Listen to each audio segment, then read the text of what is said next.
There's a term psychologists use for what a narcissist is actually running on, and once you learn it, certain relationships suddenly make a lot more sense.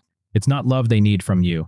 It's not even really attention. It's something more specific, something they can't produce on their own, and something that runs out fast enough that they need a constant new source of it. Stick around, because the word for this was coined back in 1938, and it explains almost everything about why these relationships follow the same script. The term is narcissistic supply, and it comes straight out of psychoanalysis. A psychoanalyst named Fenichel introduced it in 1938, describing a specific kind of admiration and emotional support that some people need from their environment just to hold their self-esteem together. Not want, need the way a plant needs light. Decades later, a psychiatrist named Heinz Kohut, who founded an entire school of thought called self-psychology at the University of Chicago, built the idea out further. His contribution was the scary part. He described what happens when the supply gets cut off. Kohut called it narcissistic injury. When the flow of admiration stops, even briefly, something in the narcissist's sense of self doesn't just dip, it fractures. What follows can look like sudden rage, a crash into depression, or a frantic, almost desperate scramble to find a new source fast, not because they're being dramatic, because on some level,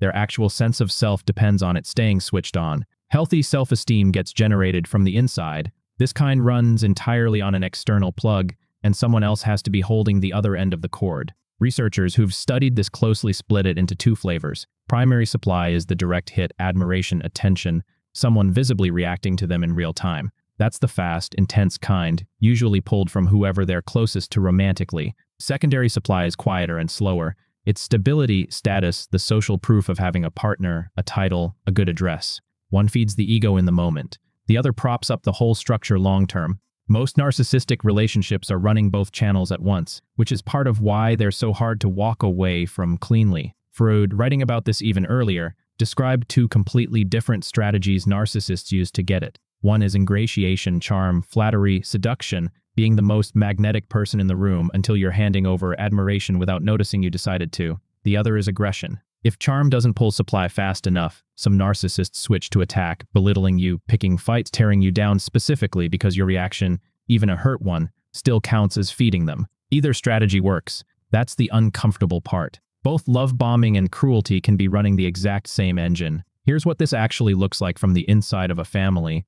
A daughter gets into medical school, and her mother bursts into tears. Beautiful moment, right up until you notice the mother didn't ask how her daughter felt about it. She called her sisters. She posted it online within the hour. The achievement was real, and it belonged to the daughter, but the way it landed made something else clear. It wasn't really being received as her daughter's milestone. It was functioning as the mother's supply, announced, performed, and used. This isn't confined to romantic partners or parents either. It shows up at work constantly. A boss who needles a specific employee, just enough to watch them scramble to please him again, who feels a genuine little charge from watching someone grovel to get back in his good graces. That's supply too, just extracted through status and control instead of romance. Same engine, different office. There's a specific reason the warmth from a narcissist always feels conditional, and it goes back to a developmental idea from psychiatrist Margaret Mahler.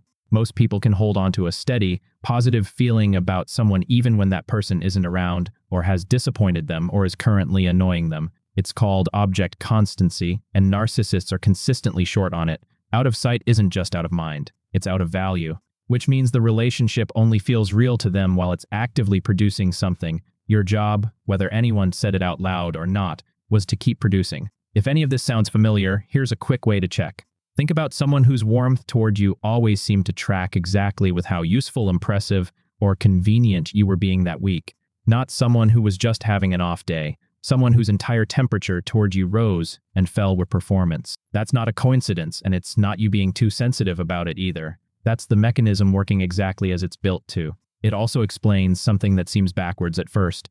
Why narcissists often gravitate toward genuinely warm, empathetic people instead of pushovers who don't care either way. A person low in empathy makes an unreliable source. Someone who deeply, reflexively wants to keep others happy makes a dependable one. Kindness itself becomes the resource being mined, which is exactly why the people who get hurt worst by this pattern are so often the ones who are trying hardest to be good partners, good children, good employees. Now, to be fair, wanting to be admired doesn't automatically make someone a narcissist. Everyone likes praise. Everyone feels a little better after a compliment lands. The difference researchers point to isn't the wanting, it's the dependency. Most people can weather someone else's bad mood, disapproval, or simple disinterest without their whole identity wobbling. For someone running on narcissistic supply, that same small withdrawal can trigger the fracture Kohut described. It's not about liking attention. It's about needing it just to stay structurally intact. Which brings us to the part people usually feel first and understand last. The sudden coldness, the discard, the getting replaced seemingly overnight. It rarely means the narcissist found someone better. It usually just means your particular supply ran low, or a fresher source showed up, and the search for the next plug started before you even noticed the current one had been pulled. It was never really about you specifically. It was about what you were providing. Once you see the mechanism, the whole relationship stops looking like a mystery and starts looking exactly like what it was.